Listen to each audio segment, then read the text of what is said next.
Bienvenue dans le guide du parfait mauvais gestionnaire. Dans cette capsule, on va vous exposer au style de gestion du mauvais gestionnaire.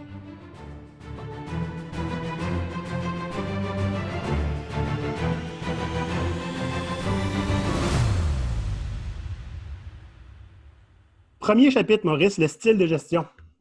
Le style de gestion est séparé en 4 parties. OK?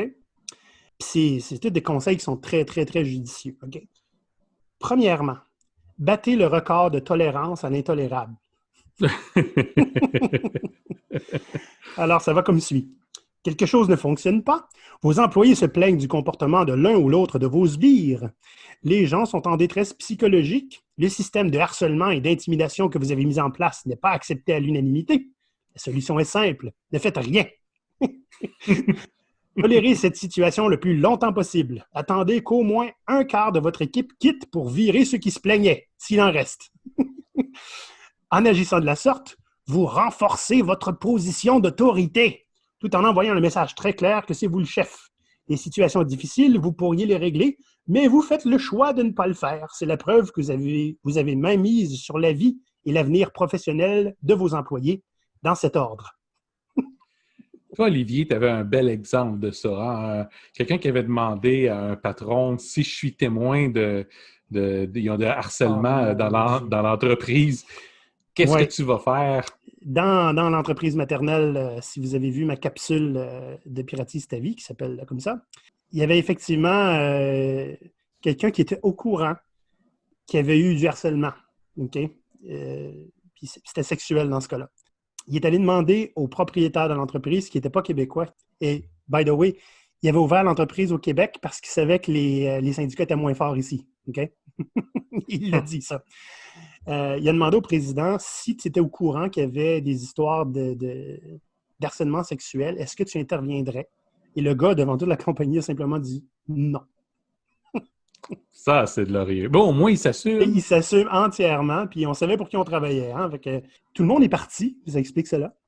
Mais, tu sais, il y a... Je ne me souviens pas qui m'a dit ça, à un moment donné, mais ce qu'on ne fait pas parle plus que ce qu'on fait, des fois. Ouais. Tu sais, quand tu as un employé là, qui est vraiment du trouble pour tous les autres, puis tu ne règles pas le problème, le message que tu envoies, c'est que tu te fous de tous les autres employés. Lui, ça passe. Donc, on voit ça souvent dans les entreprises où les patrons ont des sbires. C'est sûr que les sbires ont toujours un passe-droit. Un passe-droit. Oui. Deuxième chapitre du style de gestion du mauvais gestionnaire. Diviser pour mieux régner. Un classique. Si ça fonctionnait avec ce bon vieux Jules César, ça vaut pour vous aussi. Même Loki a répété cette formule dans The Avengers, mais bon, il avait sous-estimé le Hulk.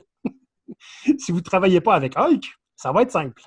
Vous devez renforcer votre position d'autorité en tournant les gens les uns contre les autres. Et comme la fin justifie les moyens, tous les moyens sont bons. Promesses, manipulations, mensonges, rumeurs. Cela vous permettra de faire d'une pierre deux coups avec la toxicité dans l'environnement de travail. Nous en reparlerons au prochain chapitre. As-tu déjà vu des exemples où des patrons montaient les gens contre les autres? Ben oui. C'est-à-dire, si tu arrives comme nouveau patron, par exemple, dans une organisation qui est déjà forte, la seule et unique façon que tu as pour réussir à la dominer, c'est de briser leur cohésion.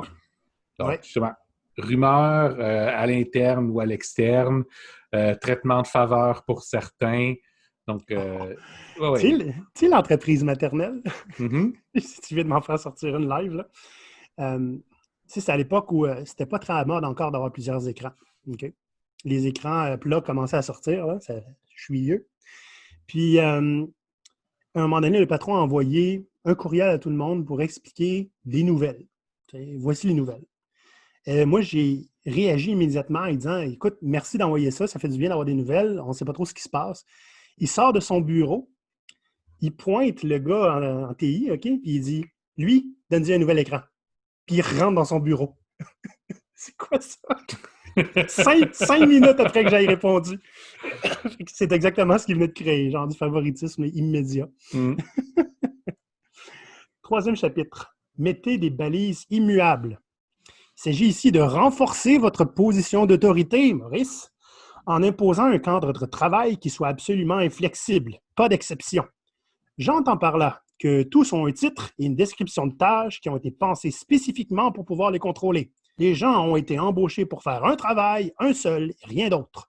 Tout débordement à cette règle doit être sévèrement réprimandé. Rafraîchissant, non? Comme on dit, à chacun son métier, les vaches seront bien gardées. Nous verrons plus tard comment faire en sorte d'appliquer cette règle pour empêcher les gens de progresser dans leur carrière. Je sais, c'est excitant. Et là, tu présentes ça comme une blague, mais c'est la réalité avec laquelle la vaste majeure partie des gens ont à vivre. Écoute, je t'ai engagé pour faire une affaire, fais-les puis exécute. Oui.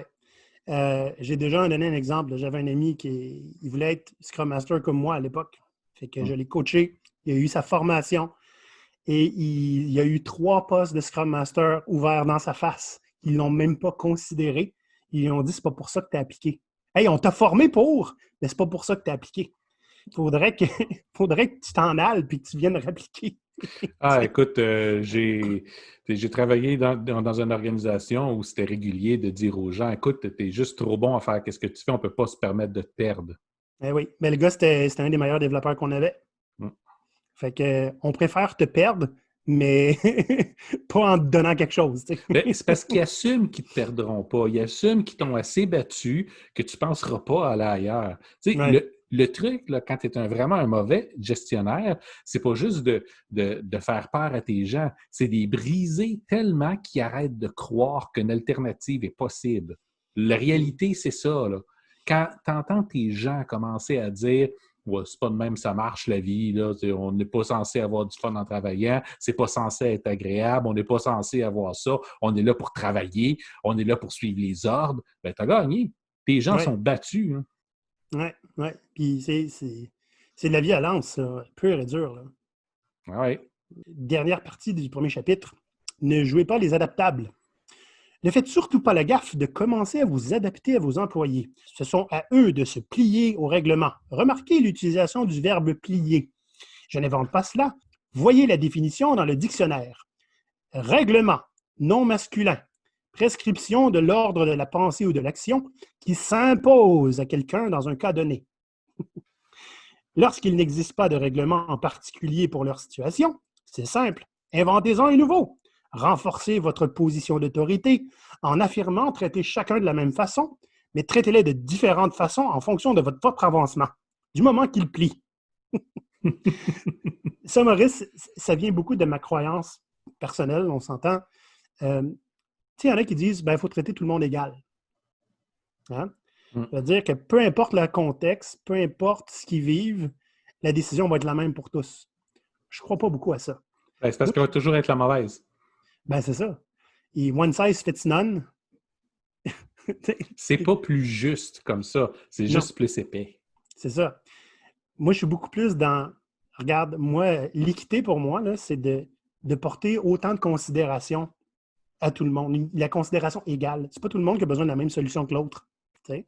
Exact. J'ai déjà eu un employé, moi, il vient me demander 2 jours de vacances. Je dis, ah ouais, tu t'en vas avec ta famille à quelque part?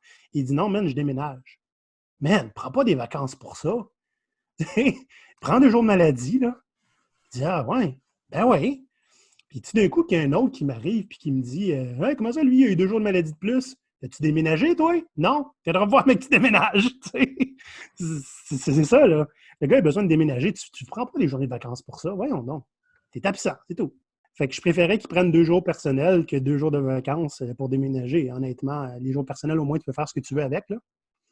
Tandis que les vacances, il faut que ça soit approuvé, upfront, donc, tu sais, j'ai pris 2 jours personnels, puis c'était correct.